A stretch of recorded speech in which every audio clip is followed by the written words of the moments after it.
با اجازت شما این صحبت رو آغاز میکنیم. من میخواستم پیش از همه با رکتور محترم دانشگاه ملی برای نشان دادن چنین معرفتی بلند سیاسی و موقع استوار دولت محور تشکر گویم، زیرا اینک چهارمین یا پنجمین واخوری است که در دانشگاه ملی با دانشجو برگزار کردیم و اینک امروز با بزرگان این دانشگاه، با رهبریت، با استادان صحبت رو در میان میگذاریم. در این لحظه که ما در این تالار روشن و گرم صحبت میکنیم، سربازان ما در خنکی در زیر برف در سرحدها پست استودند و اونا ساعتها برای سرحد می ایستند، حتی نجنبیده می ایستند.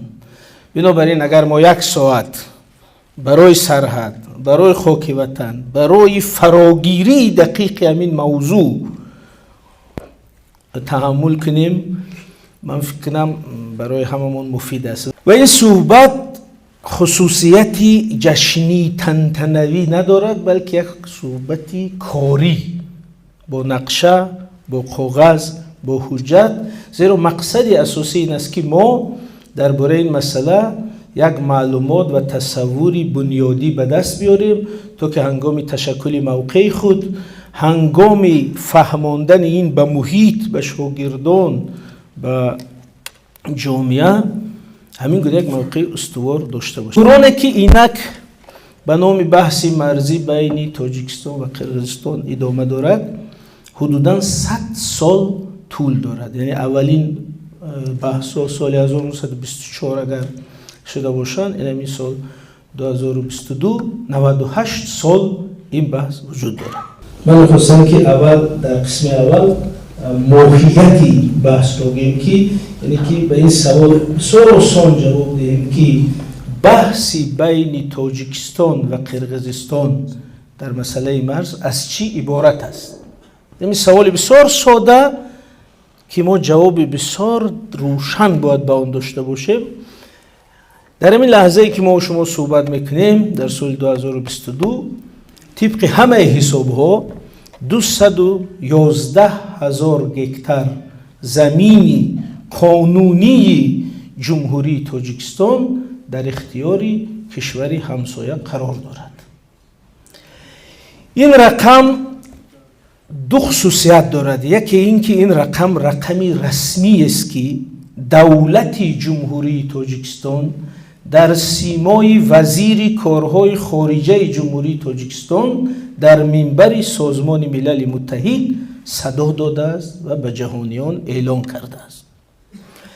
و اگر شما سخنرانی وزیر کارهای خارجه جمهوری تاجیکستان از 23 سپتامبر سال جاری در مجمع عمومی سازمان ملل متحد را دقت کرده باشید، در اونجا وزیر گفتن که قرقیزستان 211,000 هکتار زمین ما رو حالا در اختیار دارد و میخواد اون رو رسمیت بخشیده از خود کند.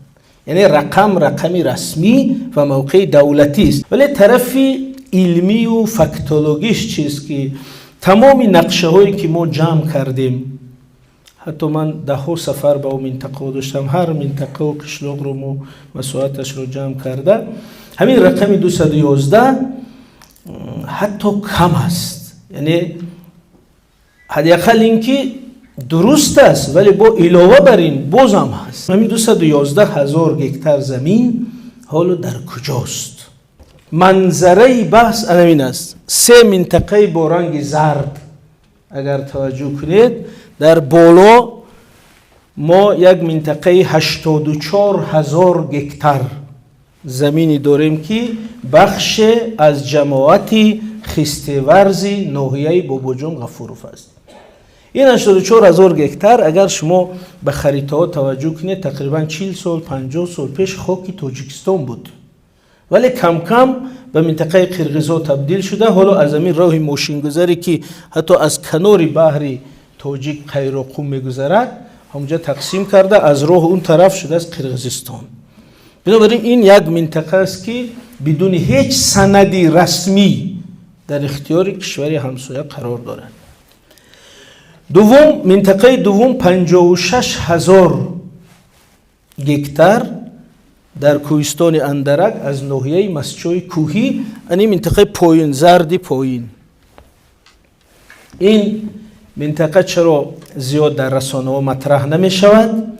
زیرا اگر اون دو منطقه سیر آدم و محل بحث و نزاع انسان ها باشد، منطقه اندرک اهالی نشین نیست، عادتا کوهستان و جنگل هست، برای این بحثش کمتر میشه. اونجا شاید یگان وقت یگان شکارچی رو میقپن یا یگان نفر سیاه رو، ولی در عموم مرد یا چوپان رو، ولی بحث‌های اساسی در منطقه‌های سیر اهالی است. این منطقه دوم. سوم بخش بسیار بحثناک و کلان و مهم استراتژی، این 61,000 گکتر زمین از حساب زمین‌های شهر اصفهان است. اون طرف سوم زرد. و شما اگر دقت کردید اون طرز گرفته شده است که در نتیجه جماعت واروخ از خاک اساسی تاجیکستان جدا شده است. اون سفیدی که در درون مانده است این جماعت واروخ است و اون زردی که گردش است منطقه اشغال شده از حساب واروخ و اصفهان، سه جماعت. خب اینجا زمین ها از حساب جماعت سرخ، جماعت چارکو، جماعت واروخ به تدریج به اختیاری قرقیزستان گذاشتن. این منطقه سوم.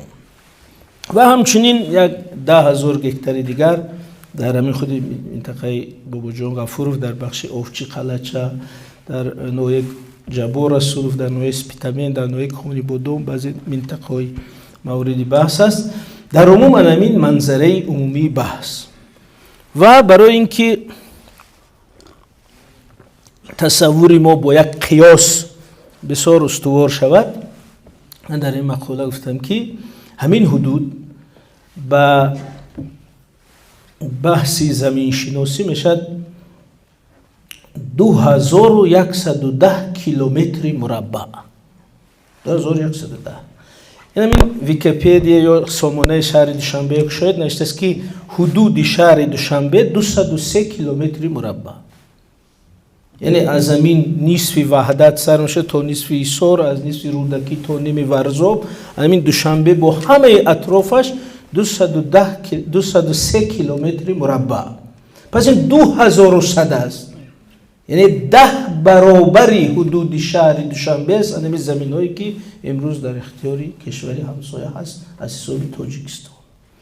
یا اگر همین شهر اصفهان، شهر کانیبودوم و شهر خوجند رو یک جایه جمع کنیم برابر همین میشه. یا یک مثالی برای دانشجو، البته میرسانه شما خوبتر میدونید، یک مثال از خارجه گرفته، مثلا همین 3 برابر کشوری بحرین. این دولت هست، این برابر همین اندرک هست بحرین. خب یعنی 3 برابر کشور سنگاپور. یعنی این بحث فقط درباره فروخ یا چهارراهی گذرگاه خواجه اعلی نیست، بلکه همین خیلی یک بحث کلان، یک جغرافیای بزرگ مورد بحث است از طرف دو دولت و خصوصا از طرف ما همچون صاحبان این زمین.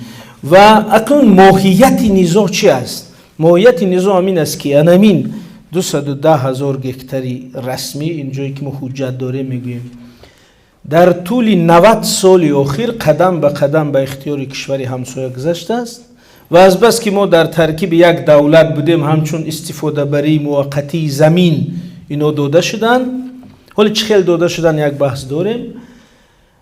و جمهوری تاجیکستان با کسب استقلال همچون یک دولت صاحب استقلال از همسایه عزیز خیش طلب دارد که همین زمین ها رو برگرداند.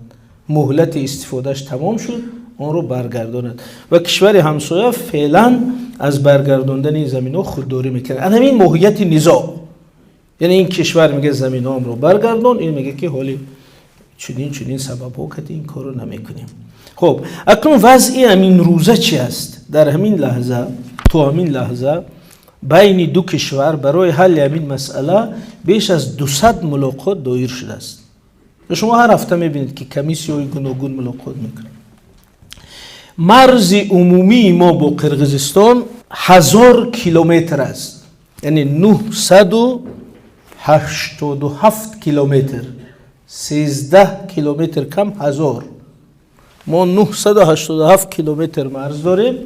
در همین طول مذاکرات 20 سال 602 کیلومتر اون موافقه شده است. یعنی ما با جانب قرقیزستان درباره 61% سرحد موافقه داریم. مثلا در منطقه مرغاب، در منطقه لخش و جرگتو، در بعضی از طرف‌های منطقه کونیبودون، در منطقه نزدیک خوجند موافقه داریم. ولی 39% دیگر هنوز موافقه نشده است، نامعلوم میماند. ولی یک قدمی بسیار این باوری را کاهش دهنده جانب همسایه است که همین شرطنامه دو دولت درباره امضا کردن توافقنامه درباره همین 61% موافقه شده تیار است. بارها به امضای رئیس جمهور برآمده است. از جمله جمهوری تاجیکستان این سند را در سطح رسمیات داخلی تصدیق کرده است. و اگر شما دو چیز رو دقت کنید، یکم همین در سخنرانی وزیر کارهای خارجه در ماه سپتامبر در مجمع عمومی سازمان ملل دقیقاً گفتن که ما همین قسمی از سازشنامه رو آماده کرده هستیم، دو طرف موافقه کرده است، ولی متاسفانه جانب همسایه امضا نمیکنند.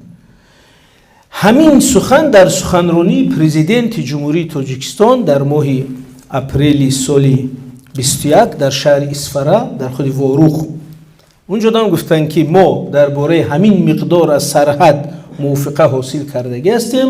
متاسفانه با سبب‌های به تاجیکستان نوابسته، خیلی دیپلماتیک شروع گفته، به سبب‌هایی که به تاجیکستان وابسته نیست جانب همسایه از امضای اون خودداری میکنه. چرا خیلی میکنه؟ چون که با امضا نکردن همون 61% تمام 100% سرحد رو در حالت غیر قانونی نگاه می‌دارد. بنابراین مثلا همین حمله که ماهی گذشته به منطقه لخش شد، مثلا این در منطقه موافقه شده حمله شد، ولی اونا میگن که چون امضای کلی نشده است همه جای سرحد هنوز بحثناک است. برای همه بحث رو اگر خلاصه کنیم 10 عامل هست که بحث میزاید در جای نظام آفرد. فقط ناموش میگیم. یکم آب نوشاکی، دوم آب پالیزی، سوم زمین استقامتی، زمین خانه، چهارم زمین چراگاه، پنجم زمین کشاورزی، ششم راهی کلام، مثلا مسئله راهی از اسفره به واروخ، مسئله راه. هفتم گذرگاه از راه چی فرق دارد؟ مثلا راه اگر ما راههای اتصالاتی بین ناحیه و قریه و جماعت ها گیم، گذرگاه این همین درون دیه ها، کوچه های درون قشلاق. زیرا در بعض منطقه ها مثلا در دیه خواجه اعلی ساختاری محله همین خیلی است که این خانه قرقیزی است، این خانه تاجیکی است، اون خانه قرقیزی است. برای خانه همسایه رفتن باید از حدود قرقیزستان گذرد. در همین کوچه سرباز قرقیز یا ساکین قرقیزستان او را همچون ویران کننده سرحد دولتی بازداشت میکند. برای همین خانه همسایه 30 متر اون طرف رفتن به بالای قشلاق رفته گشته همینجا میباید.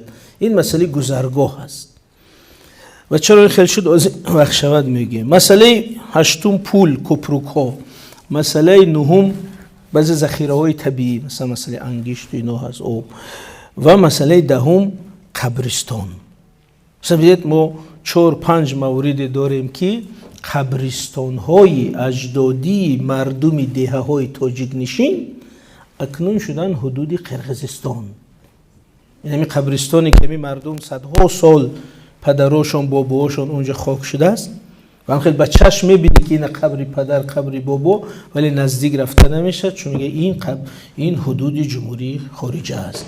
برای که یک فاتحه خواندن و قبری پدرش رود باید ویزا گرفته و اجازت گرفته به کشور خارجه رود. بنابراین از جمله من در خودی خستیور 2 مورد قبرستان در اون طرف مونده است. در 4 قشلاق در اسفره قبرستان در اون طرف مونده. بنابراین مجموع یعنی مسئله نشون میدهد که بحران در متن زندگی خود اهالی محلی است. ولی وقتی که این بحران بین آدم‌ها میشد جانبی همسایه با همراه کردن نظامیان این بحران رو تبدیل میکنن به جنگ، به بحران بین دو کشور، به بحران بین دو نیروی حربی. بعض اقدام هایی که جانبی قرقیزستان در این منطقه انجام میدهد نشان میدهد که اونا جانبداری برگردانده دادن زمین های قانونی تاجیکستان نیستند. 3 مثال از همین پروسس زنده میاریم. یکم این که این زمین ها از حساب تاجیکستان در قرقیزستان هستند، اکثرا به ولایت اوش یا ولایت اوش داخل میشدن و بسیار سندهایی که در سالهای 50 70 80 هست بین ولایت لنین‌آباد و ولایت اوش امضا شده است. ولی سال 1999 هنگامی که ما با مسائل داخلی مشغول بودیم، جمهوری قرقیزستان در یک اقدام بسیار آگاهانه از حساب همین زمین ها و زمین های اطرافش ولایتی نو تأسیس داد با نام ولایت بادکند. ولایت بدکند میگن خودش. ولایت بادکند نبود. این ولایت نو است که سال 1999 تأسیس شد و همین سال پیش 10 سپتامبر سال 2021 قانون ملی این ما میگیم قانون کانستیتوسیونی، یعنی قانونی از قانون عادی مهمتر، قانون ملی جمهوری قرقیزستان درباره مقام مخصوص ولایت بادکند قبول شده است و این قانون یکی از قانونایی است که دو بخش دارد. یک بخش مخفی دارد که ما نمیدونیم اونجا چی است، ولی در بخش آشکارش هم بسیار چیزای مهم است. در اونجا گفته می شود که هر کس، یعنی که به شهروندان قرقیزستان که حاضرند در ولایت نوتشکیل بدکند رفته زندگی کنند یک بسته امتیازهای اجتماعی داده می شود. مثلا کسی رفته در بدکند زندگی کند از همه اندازها آزاد. صاحبکارانی که در بادکند صاحبکاری میکنند از اندازها آزاد. معلمانی که رفته در بادکند درس میدهند معاششون 2 برابر. دخترایی که در بادکند کار میکنن نمیگونه. نظامیانی که در بادکند خدمت میکنن خدمتشون 2 برابر حساب میشد. 1 سالش 2 سال حساب میشد. معاششون 2 برابر. از جمله بندی 14 همین قانون که دقیقاً من یادداشت کردم اینجا میگوید که دولت وظیفه دار است که برای تشکیل شدن محله های اهالی نشینی قرقیزی در ولایت بادکند مساعدت کند. یعنی اگر شما میخواهید روید به بادکند زندگی کنید، اینا مواد ساختمان، اینا راه دولت میسازد، برق میارد، آب میارد، تو که مردم اومدن اینجا زندگی کنند. حتی زندانیان را تشویق میکنن که اگر رفته در بادکند زندگی کنید مثلا عفو میکنیم. چرا چنین میکنند؟ چون که قرقیزستان دقیقاً میدوند که در این منطقه اهالی تهجویی ضروری قرقیز نیست. اگر ما تمام همین حوزه رو بررسی کنیم به در نظر داشت خطی سرحد در همین 3 جماعت ما و همون خطی اون طرف سرحد همگی حدوداً 110,000 نفر اهالی زندگی میکنند. 110,000 و از این 110,000 حدود 104,000 نفرشون تاجیکان هستند. حدود 38,000 نفر جماعت واروخ است. حدود 40,000 نفر جماعت چارکو هست.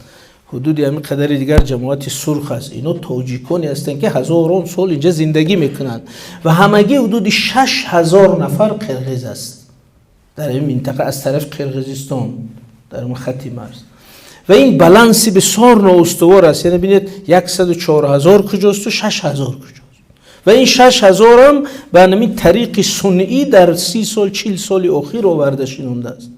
چون که ما دقیقاً حجتای نواز شما جماعت واروخ روید، جماعت واروخ از دوره تأسیس SSR وجود دارد، تمام حجتاش هست.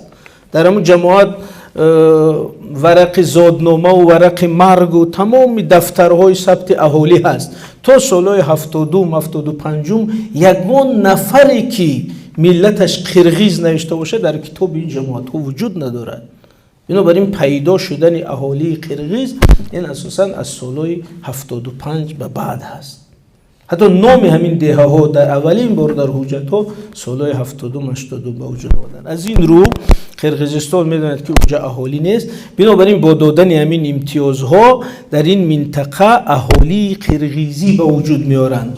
این هم یک سیاستی بسیار مهمی دولتی شده است. و آخرین دلیلی که ما میگیم که اونا میخوان این منطقه رو با خود داشته باشن، حفظ کنن، این است که قانون نوی جمهوری قرقیزستان دقیقاً شاید 40 روز پیش قبول شده است، 20 اکتبر سال 2022 که با بحث‌های زیاد قبول شد و این قانون پیش بینی میکند که اهالی منطقه های نزد مرزی ولایت بادکن مسلح کرده شوند با автомат، پولمیات، گرانتمیات، سلاح‌های سبک دستی مسلح میکنند.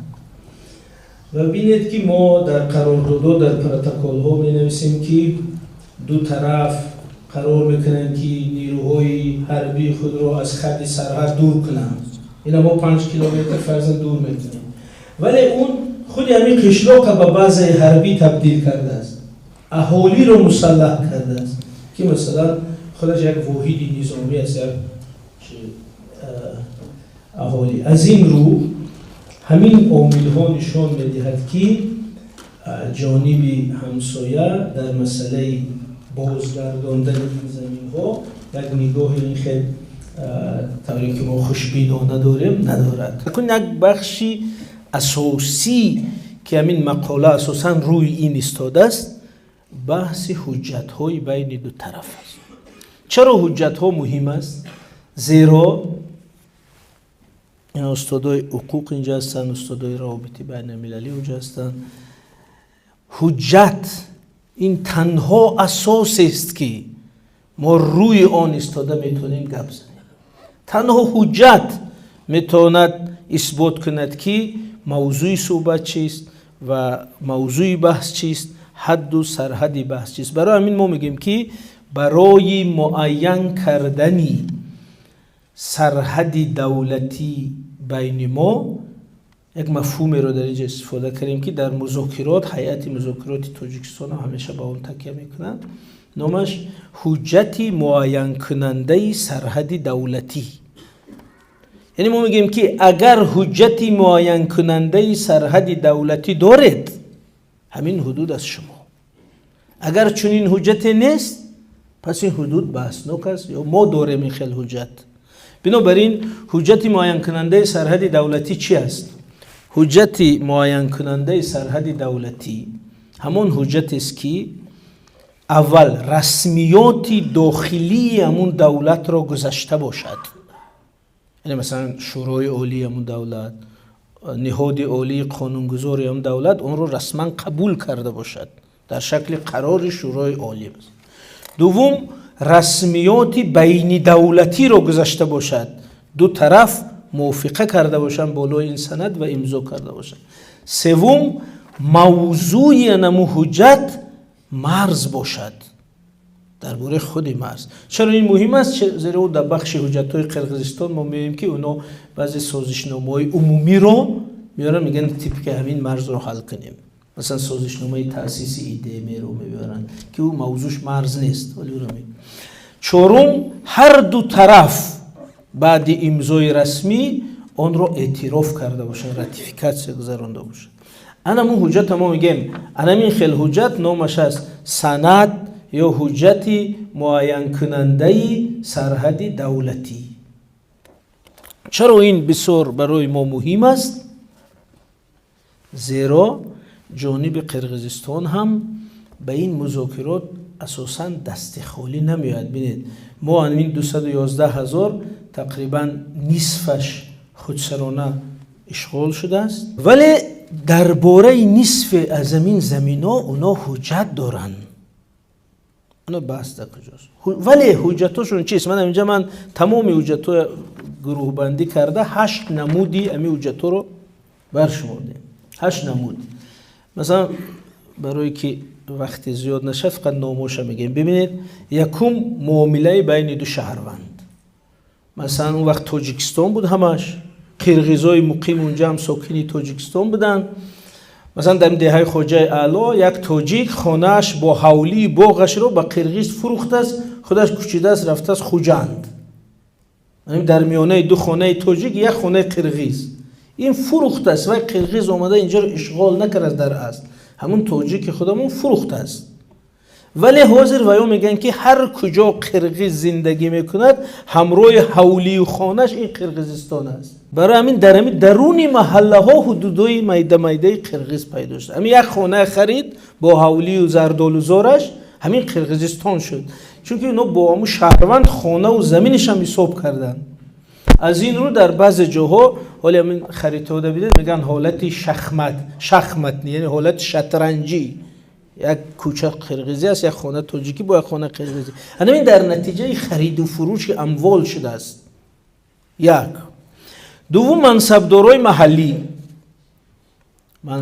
محلی مثلا رئیس دو جماعت میشینن چای خوردن و میگن که خیر من مثلا گوسفندای شما در این ادی را چرن، گوای ما بلندی نمیرن در همواری شما چرن. مثلا همین دو رئیس جماعت بین خود زمین رو عوض کردن. یا دو رئیس کلخوز مثلا 1000 گوسفند به کلخوز ما گذرانید، من این کوهستان شما اینجا در چراگاه برای شما و 20 سال 30 سال 50 سال چراگاه وای بوده است، اکنون میگه این زمین ما بود. چهارم رهبران شهر و ناحیه ها. ولی ما سال 58 اگر گوییم متاسفانه حجت‌های است که رئیس شهر، معاون رئیس شهر، رئیس ولایت امضا کرده دادگی است که این از شما. و هست وزارت و اداره ها، مثلا وزارت کشاورزی با وزارت کشاورزی اونا تبادل میکنن که زمستان مالهای ما اونجا میره، تابستان مالهای شما اینجا میبیاد، در نتیجه و یا 10 سال 20 سال 50 سال این کار کردن، میگه این چراگاه ما بود. و آخرین سند اجاره های رسمی، بعضی از قسمتاش بین دولت ها اجاره داده شده است رسما ولی مهلتش تمام شده است.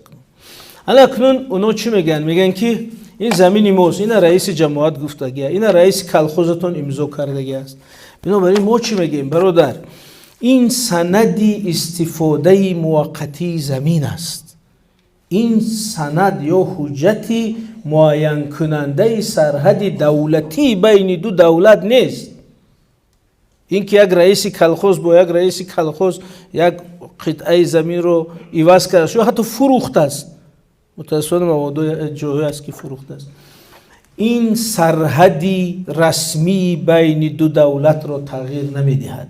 او میتوند سند استفاده زمین در یک مهلت باشد، مهلتش تمام شد، استفادهش تمام.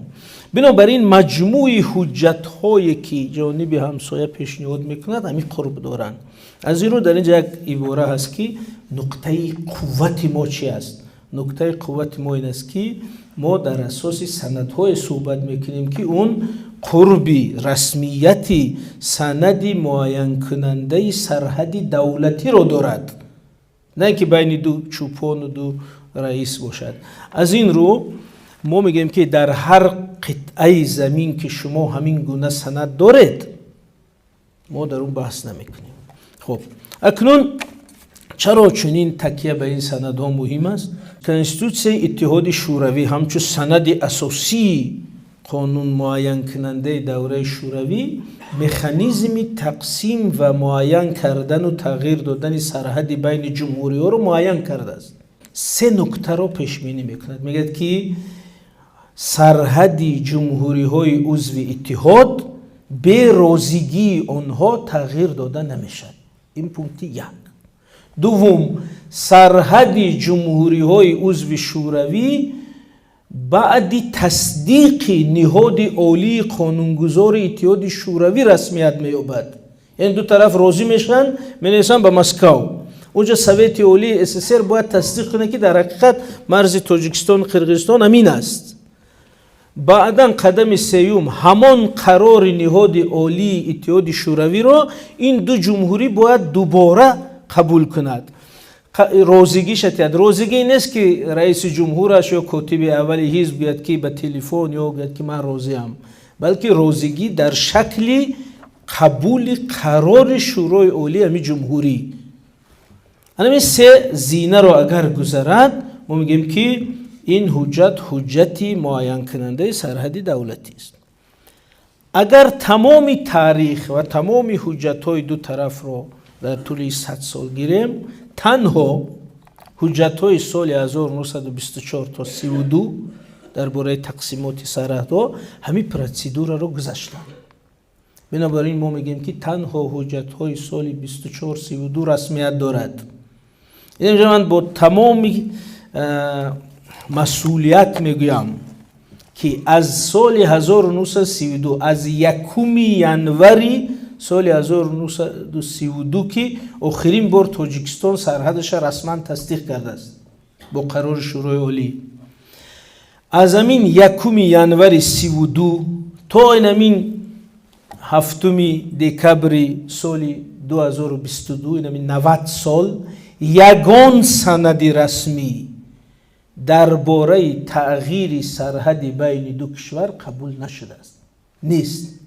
اون سند بین دو چوپان، بین دو رئیس کلخوز است، ولی سند رسمی که سرحد دولتی بین دو کشور رو معین کند یا حتی یک وجب تغییر داده باشد در همین 90 سال اخیر نیست. بنابراین ما میگیم که حجت‌های سال 24 32 این تنها حجت‌های است که سرحد معین کرده است، این تنها حجت‌های است که رسمیت گذاشته است و این تنها حجتی است که میشه به اون تکیه کرد. یعنی این بحثی حجت.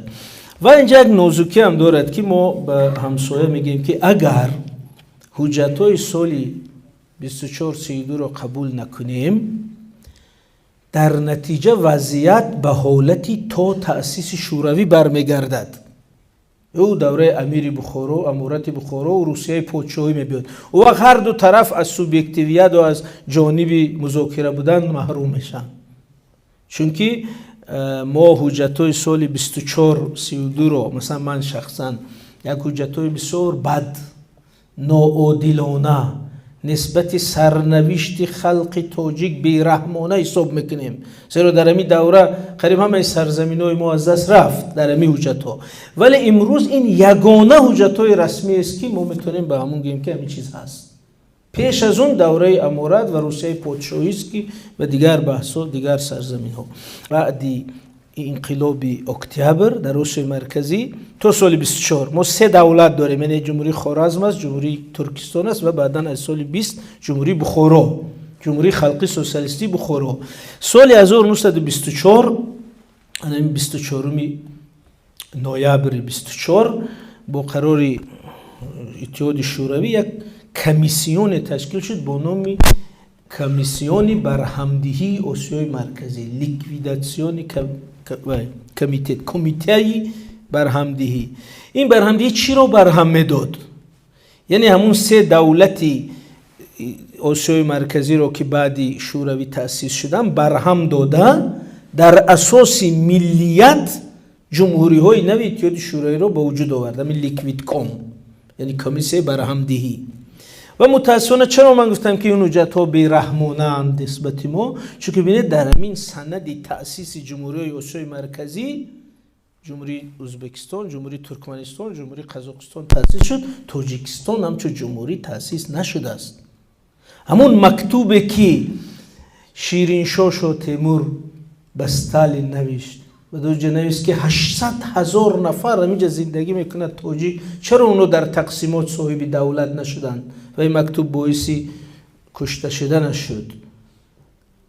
همون درک همون وقت هم بود که یعنی چرا تاجیکان اکثریت اهالی هم ولی در همین تقسیمات صاحب دولت نشدن، بلکه تاجیکستان در همین تقسیمات لیکوید کام همچون جمهوری اتونومی در ترکیب جمهوری ازبکستان تأسیس شد. این برای ما نسبتی سندها گفتن که بیرحمانه است. ولی در این زمان جمهوری قرقیزستان چگونه با وجود آمد؟ جمهوری قرقیزستان در این تقسیمات در ترکیب این جمهوری ها با وجود نآمد، بلکه جمهوری قرقیزستان همچون ولایتی اتونومی قرقیزستان در ترکیب فدراسیون روسیه تأسیس شده است. بنابراین تقسیماتی که لیکوید کام انجام داد سال 1925 پریزیدوم سویت عالی SSR تصدیق کرد. همچون تقسیمات آسیای مرکزی. این تصدیق رو هم ریاست شورای عالی ازبکستان هم ریاست شورای عالی روسیه تصدیق کردند. چرا این مهم است؟ چون که همون وقت تاجیکستان در ترکیب ازبکستان و قرقیزستان در ترکیب روسیه هست. بنابراین همون دو دولتی که این دو کشوری حاضره در ترکیبش بدن همین تقسیمات تصدیق کرد. بعداً با شورای عالی خود جمهوری مختار، البته قرقیزستان هم بعداً از سال 27 جمهوری مختار شد، تصدیق کردن و همین طور تقسیمات سال 24 رسمیت یافت. این جمهوری قرقیزستان در لحظه تأسیسش در ترکیب فدراسیون روسیه، من این در آخر واروخ است، در آخر انا واروخ در حدود قرقیزستان داخل نمیشه در اون روزی این تأسیس قرقیزستان. ببینید همین خریطه نیست، این اسکیزی خریطه قرقیزستان در اداره خریطه سازی اتحاد شوروی گوک که امضا دارد، تگش ببینید امضای رئیس اداره خریطه دارد با کاتبش. این سندی رسمی است. اگر خریطه ها را فرضاً یک کارخانه چاپ کرده باشه، چاپخانه همچون دکومنت استفاده نشه، اما این خریطه اسکیزی، نقشه اسکیزی خریطه جمهوری قرقیزستان در لحظه تأسیس است. و اگر قسم پایین اون قسم کبود این طرف ببینید، واروخ در داخل قرقیزستان نیست. اون کمانی که درون رفته از کبود اون واروخ است. یعنی که در همون روزی تولد قرقیزستان واروخ از او بیرون است. این با امضای، یعنی حتی همون رنگ روچکش معلوم است. یعنی این سند است، این خریطه چاپ کردگی مگزین گرفتگی نیست، این در ارشیو اتحاد شوروی است. ما گفتیم که مرزهای امروزه ما در همون زمان تصدیق شدن که ما در ترکیب ازبکستان بودیم، قرقیزستان در ترکیب روسیه. انم حجتای سال 24-27 همین است. اکنون حجت سال 29 چرا میگیم؟ سال 29 حادثه مهمی بود که تاجیکستان از ترکیب ازبکستان بیرون آمد. خریطه بعدی گردونید. خب انا ببینید، این تاجیکستانی در ترکیب ازبکستان بوده بدون ولایت سوغد، اصلا بدون ولایت سوغد نه، بدون منطقه خوجند. ببینید خریطه تاجیکستان سال 1932 اولین خریطه رسمی جمهوری تاجیکستان بعد پوره تأسیس یافتند. ببینید این قسمت سبز جمهوری تاجیکستان، جمهوری اتونومی تاجیکستان که از ترکیب ازبکستان بیرون آمد. این قسمت زرد منطقه میگیم، منطقه خوجند که از ولایت سمرقند جمهوری ازبکستان جدا کرده شده به تاجیکستان همراه شد در وقت تشکیل تاجیکستان. یعنی واروخ همون خیلی آمد و در همون لحظه آمدن به خریطه سال 32 است. در لحظه آمدن واروخ پیوست بود به قلمرو تاجیکستان. انا ولی منطقه بحثی هم اندرک هم خستیورز همش اینجا در تاجیکستان است. بنابراین این خریطه لحظه تأسیس جمهوری تاجیکستان که از جمهوری اتونومی تاجیکستان با علاوه کردن منطقه خوجند به وجود آمده است. درباره بدخشان یک سخنی بسیار به مسئولیتانه و به اساس حتی در سطح رئیس جمهوری قرقیزستان صدا داد که اگر شما حجت‌های 27-25 بردارید پس مرغاب از ما میشه. هم خیلی گفت در صحبتش، در حالی که همه ارخیوان نشان میدهد که چنین چیز وجود ندارد. نامش ولایت پامیر 2 ینوری 25 همچون ولایت اتونومی بدخشان کوهی تشکیل شده به ترکیب تاجیکستان وارد شده است. به ترکیب تاجیکستان یعنی هنوز پیش از تأسیس قرقیزستان. قرقیزستان خودش سال 27 جمهوری شده، سال 36 تأسیس شده است. ولایت بدخشان حداقل 11 سال پیش از تأسیس جمهوری قرقیزستان تأسیس شده و تاجیکستان همراه شده است. خب یک نفر بگید که یک آدم 11 سال از خودش کلون اگه تو بچه من هستی، همین خیلی حالت میشه. بنابراین یگان گونه دعوا برعکس اگر ما حجت‌های 24 25 27 برداریم، بار دیگر به تاجیکستان تعلق داشتن و به قرقیزستان یگان تعلق نداشتن بدخشان رو نشان میدهد. ببینید یک منطقه سه رنگی هست. اگر ببینید منطقه رنگ بنفش، فیالتوی، رنگ سرخ و رنگ کبود. این سه ولایت است که همگی اون در مقاله همش هست جزئیاتش، ولی در عموم 209,000 گکتار است. تقریبا برابر همین زمینی با بحث شونده. این 211 است و 209. 209,000 گکتار. این بنفشی کلانش این هست منطقه اصفهان، این منطقه قدیمی تاجیک نشین. اون کبوتش هست منطقه سلوکتا، کونی انگشتی سلوکتا، و اون سرخی درازش هست جماعت زنبروغ. این همش نامای تاجیکی، شهرهای قدیمی، منطقه قدیمی تاجیکی. ولی انمی سه منطقه بعد تأسیس تاجیکستان سال 27 سال 30 با قرار شورای عالی اتحاد شوروی از تاجیکستان گرفته به قرقیزستان داده شده است. ما چی میگیم؟ میگیم که این زمین ها از بس که حجت دارند، حال عادلانه است یا نه، حجت دارند، ما حاضر برای این بحث نداریم. ولی اگر جانب همسایه گفت که ما حجت‌های 24 27 این کار میکنیم، همینا هم این کار میشد، پس ما میگیم منطقه بحث 420,000 گکتار میشد. زیرا 211 حاضر موجوده به علاوه 209 که با کاغذ رسمی داده شده است. میگیم اگر حجت‌های 24 25 این سال 29 27 29 30 داده شده، ولی چون قرار هست ما فعلا دعوا نداریم. اگر اونا مجموع می حجت‌ها را قبول نکنن، اینها میشه زمینی بحثی 420,000. خب ببینید این خریطه جمهوری ازبکستان سال 1947 سال 1947 همین بحثایی که بین قرقیزستان و ازبکستان بودن، الان بحثی مونه، بعد کمیسیون مشترک از طرف دو دولت تصدیق شده است و پریزیدوم شورای عالی SSR سرحدهای بین قرقیزستان و ازبکستان رو معلوم کرده است. چون قرقیزستان سال 36 جمهوری شد، بعد این شد.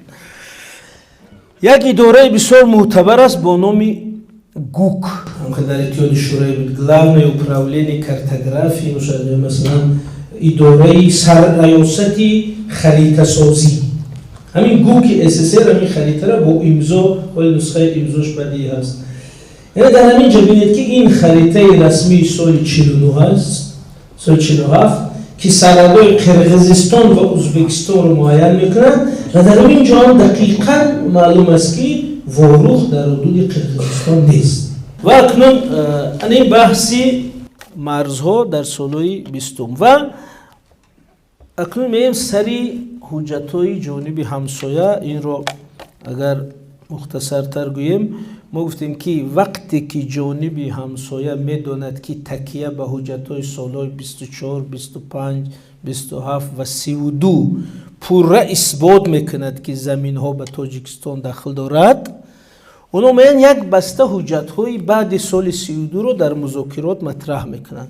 همین تمام حجت‌های اینا رو به 4 بسته، 4 پکت تقسیم میکنیم، زیرا خودش هم خیلی به وجود اومده است. یکم بسته حجت‌های سال 49. حجت‌های سال 49 چی است؟ در سال 1949 بین دو دولت یک کمیسیون پاریتتی یعنی دو طرفه برابر تأسیس شده است و این کمیسیون منطقه بحثناک رو آموخته و این کمیسیون دقیقاً نامش است درباره حل مسئله استفاده بری آب و زمین در منطقه نزد سرحدی. شورای وزیران قرقیزستان با مکتوب رسمی سال 1949 به شورای وزیران جمهوری تاجیکستان مراجعت کرده است و در این مراجعت گفته است که از شما خواهش میکنیم همین زمین ها را به اختیار قرقیزستان دهید. و چرا این ذکرش مهمه؟ زیرا خودی مکتوب نوشتن و از تاجیکستان درخواست کردن این زمین اعتراف این است که همین زمین تاجیکستان است وگرنه او چرا مکتوب نویسه باید از تاجیکستان خواهش کنه همینجا رو بده اگر مال خودش باشه. بنابراین این مکتوب هست و از همه مهم این است که در اون وقت رهبریت تاجیکستان بسیار خردمندی نشان دادن. وقت استاد غفورов بودن. خلاصه اینو مکتوب نوشتن که تقسیمی معین کردن مرزهای دولتی به صلاحیتی طبق بند 14 کنستیتوسیون SSR به صلاحیتی شورای عالی اتحاد شوروی است و ما با این مسئله نمیتونیم حل کنیم. یعنی برای دیپلماتی این رو نگفتن. بنابراین حجت‌های سال 1949 از طرف حکومت و شورای عالی جمهوری تاجیکستان تصدیق نشده است بلکه رد شده است. بنابراین ما میگیم که حجت‌های سال 49 برای ما رسمیت ندارد. این یک. بسته دومی حجت‌های سال 58-59 در این وقت هم بحثا که به اوج رسیدن دو کمیسیون تأسیس شده است و این کمیسیون دقیقاً اوید به معین کردن استفاده آب و زمین در این سرحد. و اینجا هم اگر کوتاه کنیم بازم در آخر یک مکتوب هست از نام سویت وزیران قرقیزستان به سویت وزیران تاجیکستان که باز درخواست میکرد که همین زمین ها رو به ما دهید. فقط فرقش در همین است که این دفعه تا مکتوب سویت وزیران کمیسیون محلی حکومت‌های محلی در این باره کار کردن. اینجا متاسفانه بازم اینجا اگر تلویزیون ها نباشد گیم که همینجا سندی دادن زمین از طرف تاجیکستان در سطح حکومت‌های محلی رسما امضا شده است. یعنی چی؟ سال 58 معاون رئیس شهر اسفرا نامش است و رئیس ولایت لنین آباد سندی کمیسیون دو طرفه درباره استفاده زمین و آب را امضا کرده که در همون سند همین زمین ها اکثرا به قرقیزستان متعلق دانسته شده است و قرقیزا با استفاده از این فرصت فوراً در سطح شورای عالی این را همچه سرحد دولتی خود تصدیق کردند. ولی وقتی این سند آمد به تاجیکستان به شورای عالی به سویت وزیران خوشبختانه سویت وزیران جمهوری تاجیکستان این حجت را رد کرده با مکتوبی رسمی به قرقیزستان جواب نوشته است که این در صلاحیت ما و شما نیست بلکه را شورای عالی اتحاد شوروی حل میکند. به همین بهانه همین سند را رد کرده است. بنابراین سند 58 درصد رئیس ولایت تصدیق شده است ولی حکومت مرکزی جمهوری تاجیکستان که صلاحیت معین کردن مرز را دارد همین را قبول نکرده است. از این رو ما میگیم سندهای سال 59 هم رسمیت ندارد برای ما. باید کمیسیون قبول کرده است و یک کمیسیون کاری است. باید نهاد سیاسی دولت نهاد عالی قانونگذار دولت تصدیق کند تا شود سرحد. و بسته آخرین از دوره شوروی از همه بسته مهم حجت‌های سال 1989 کمیسیون مشترک تأسیس شد و می کمیسیون مهلت طولانی کار کرد و همینجا رئیس کمیسیون معلوم است معاون اولی سروزیر بودن همون وقتم و کمیسیون سال 89 یک جای خوب داره یک جای ضعف. جای خوبش این است که در نتیجه چند ماه کار تمامی سرحد دولتی را معین کرده است. زیرا کمیسیون 89 با تفاوت از کمیسیون سال 59 نامش این بود که اوید به معین کردن خطی سرحدی بین جمهوری ها اوناش بود اوید به استفاده آب و زمین. ولی کمیسیون 89 وظیفش محض معین کردن سرحد بود زیرا این سال 89 دوره آخر شوروی دوره بازسازی علیه جمهوری ها احساس استقلالیت داشتن برای نام کمیسیون شد نه استفاده آب و زمین بلکه معین کردن خط سرحد دولتی بین دو جمهوری. بنابراین کمیسیون 89 بسیار کار کرده است. هر متری سرحد را نوشته است خریطه کرده است توپوگرافی کرده است ولی همین کمیسیون بسیار از این زمین‌ها رو بازم به قرقیزستان منسوب دانسته است و قبول کرده است. در سطح رئیس کمیسیون جانبی تاجیکستان امضا شده است. بنابراین قرقیزها این دفعه هم سال 90 اون رو همچون سرحدی دولتی جمهوری قرقیزستان در سطح شورای عالی قرقیزستان قبول کردن، رسمیت بخشیدن.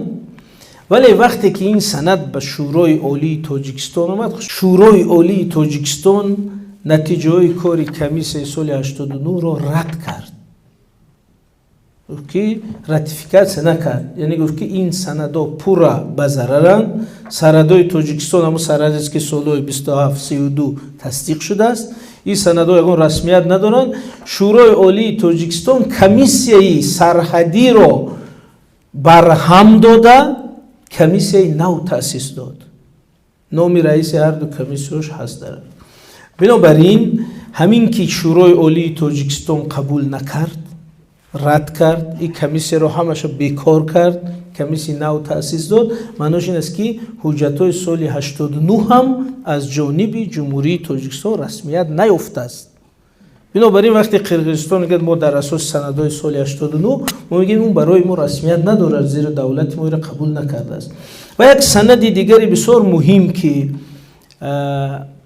سندهای سال 89 و به ارزشی اون رو نشون میداد این است که بعدی که تاجیکستان قبول نکرد، جانب قرقیزستان با شورای عالی اتحاد شوروی شکایت کرد و استادای تاریخ همه میدونیم که اون وقت در دوره بازسازی یک پارلمانی دو پلاتگی ساخته شده بود در SSR و پلات دویمش نام داشت که پلات ملت ها و همین در پلات ملت ها رفیق نشانوف سابق رئیس جمهوری ازبکستان رئیس بودن. و وقتی که این وارد این پلات میشه اونجا سلو شنیدن، یعنی وکیلان شنیدن و شورای پلات ملت های شورای عالی SSR هم نتیجه های کاری کمیسیون سال 89 را بیکار کرده است. در قرارش آمده انولی رود، یعنی بی اعتبار دانسته شده است. و همین تلگرام از نام رئیس شورای ملت های SSR بعد حکومت تاجیکستان آمده است.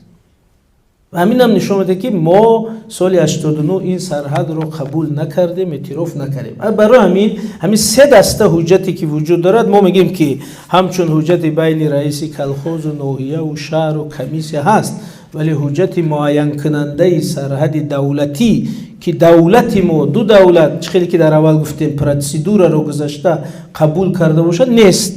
بنابراین این اعتبار نداره که ما از روی اون مرز رو معین کنیم. و آخرین دسته حجت هایی که جانب قرقیزستان پیشنهاد کردن و اخیراً همین سال اخیر از جمله شما اگر دقت کرده باشید در سخنرانی پرزیدنت جمهوری قرقیزستان در سازمان ملل متحد همین سندها رو نامبر کردن که ما باید طبق این سندها حل کنیم.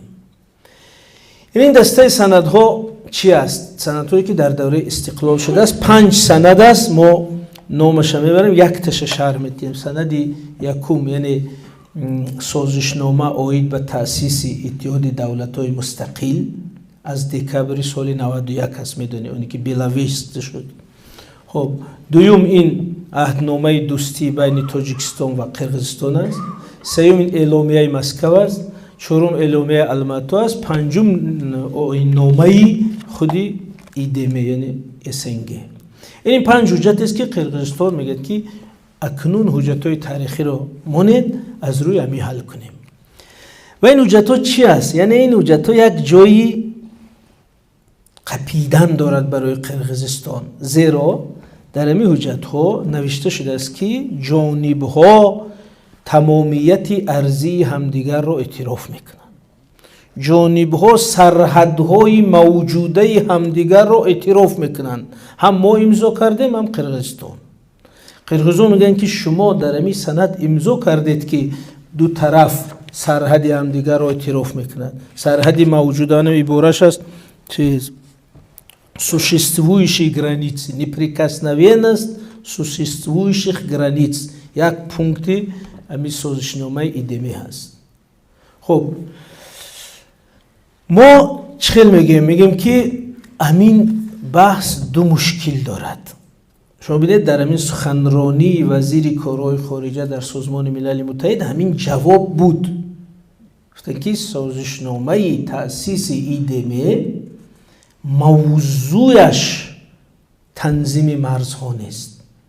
اونجا یک بحثی حقوقی، حقوق شناسی و استادای حقوق بهتر میدونن. اونجا گفتن که طبق کنونسیون وین از سال 69 همین سازشنامه برای تنظیم مرز استفاده کرده نمیشه. این چی معنی دارد؟ یعنی کنونسیون وین، این کنونسیون چی است؟ کنونسیون درباره مقام حقوقی سازشنامه‌های بین الخلقی. این سازشنامه درباره سازشنامه هاست که خیلی استفاده کنیم. و در اونجا میگه که سازشنامه تنها در موضوع خودش اعتبار دارد. این چی معنی دارد؟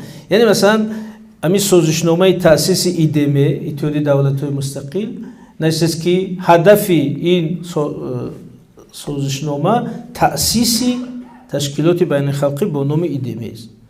او مناسبت‌های دو کشور معین میکند، ولی مسئله مرز دو کشور را این سازشنامه معین نمیکند. بنابراین ما میگیم موضوعیت ندارد. دوم اینکه از نظر عملی هم اگر بینید، یگان کشوری عضو اتحادیه دولت‌های مستقل سرحدش از روی سازشنامه تأسیس ایدمه حل نشده است. مثلا قرقیزستان، ازبکستان این هفته امضا کردن. اونا نمیگن در اساس آیین‌نامه ایدمه، اونا در اساس مذاکره و توافق هر دو طرف شده است. یا که بحث بین ارمنستان و آذربایجان، بحث روسیه و اوکراین، روسیه و گرجستان، یگان بحث فضای ایدمه در اساس سازشنامه ایدمه حل نشده است، بلکه او موضوع تأسیس تشکیلات و مناسبت‌های کشورها را حل میکند. یا عهدنامه بین تاجیکستان و قرقیزستان که اونا میگن که همین اساس قرار داده شود. البته در عهدنامه نوشته شده است دو طرف همدیگر را اعتراف میکنند، سرحدها را اعتراف میکنند، ولی ما در جواب چی میگیم؟ هم در سازشنامه تأسیس ایدمه، هم در عهدنامه دوستی ما بله اعتراف میکنیم که سرحدهای موجوده را اعتراف میکنیم، ولی سرحد موجوده چی است؟ اونا میگن که سرحد موجوده سرحدی است که در لحظه فروپاشی شوروی در دست هر کسی بود. همین سرحدی موجوده. مومنتی فرمیروانی اسنگیده. ما میگیم که نه، شرطنامه سرحدی موجوده سرحدی است که با سندی معین کننده سرحد دولتی تصدیق شده است. همین سرحدی موجوده. ما هر کجایی که همین سند دارد همچون سرحدی موجوده اعتراف میکنیم، نه هر کجایی که اشغال شده است. بنابراین ما در جواب میگیم که این سازشنامه ها درباره سرحدی موجوده مسئله را حل نمیکند، زیرا ما سرحدی موجوده فقط آن سرحدی را میدانیم که با سند تصدیق رسمی بین دولتی شده است. و چرا این مهم است؟ نه تنها از نظر حقوقی مهم است، از نظر عملی هم اگر ما اعتراف کنیم سرحدهای موجوده را، همین زمینه همش میشه متعلق به قرقیزستان، چون در لحظه حاضر دست اینا هست. ولی در آخری همون مقاله یک بحث است با نام بازی حجت ها. اونجا مضمونش این است که همین استفاده از حجت های گوناگون به طوری ناآگاهانه نیست، وابسته به منفیت. ببینید همین سه زمینی که ما گفتیم که اینا در اساس سندهای سال 24 به قرقیزستان داده شدن، ما میگیم که اگر سال 24 را حساب نکنیم اینا رو برمیگرده. اینا میگن در همین مورد حجتهای سال 24 درست، ولی با برعکس این سازشنامه ایدمه اگر گفته باشه که هر زمینی که در لحظه فروپاشی شوروی در اختیار کسی است از همون است، ما 160,000 هکتار تقریبا زمین قرقیزستان رو که در لحظه فروپاشی شوروی در اختیار ما بود در همین سالها برگردونده دادیم به سبب تمام شدن مهلت اجارش. از جمله 62,000 هکتار زمین در منطقه علای در مرغاب تا سال 2004 در اختیار ما بود. سال 2004 ما با تنتنه پرچم رو فراورده ضیافت داده اونا رو رحمت که این زمین 50 سال در دست ما بود، گفته سپاریدیم یعنی ما عملی نیکو همسایگی را در دایره قانون انجام دادیم. ما میگیم اگر طبق سازشنامه، اگر مفهوم مرزهای موجوده در لحظه فروپاشی شوروی رو در نظر گیریم، پس همین زمین ها رو پس گردونده تید، زیرا همون لحظه فروپاشی شوروی اینا در دست ما بودن. بنابراین این بحث‌های درونی و خلاصه علمی و تاریخیش معلوم، جای تکرار نیست. خلاصه سیاسی و ارزشی میخوام بکنیم از این مقاله. دو هدفی که مقاله داشت، یعنی هدف یکمش تمام، یعنی ما خواستیم که تمام واقعیتی مسئله و موقع تاجیکستان رو نشون دهیم. این هدف اول بود. ولی هدف دوم چی بود؟ در اول گفتیم با وجود آوردن افکار عمومی و یک فهمش درست ملی در اطراف این مسئله. پس چی خلاصه عمومی سیاسی داریم؟ یکم، مقام دو طرف بحث چی هست؟ دقیقاً ما باید دانیم که تاجیکستان در این بحث همچون کشوری صاحب زمین و حقدار اشتراک میکنند. قرقیزستان در این بحث همچون کشوری قرضدار هست. یعنی مثل اینکه یک خانه رو اجاره میدیم، مهلت اجاره تمام شد، اجاره نشین نمیبراید، میگه این خانه معقول شد، من همینجا میایستم.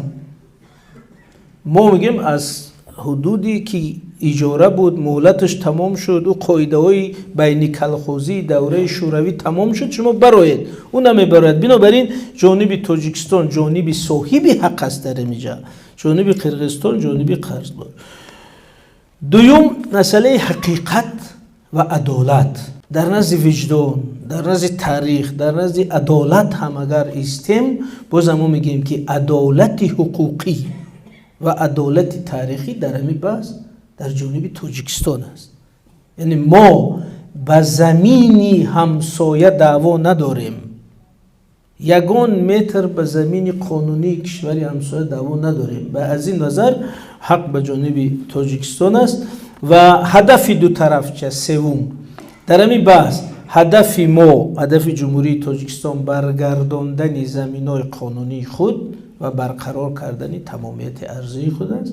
هدف قرقیزستان رسمیت بخشیدن به همین زمین‌هایی که غیر رسمی در دستش است.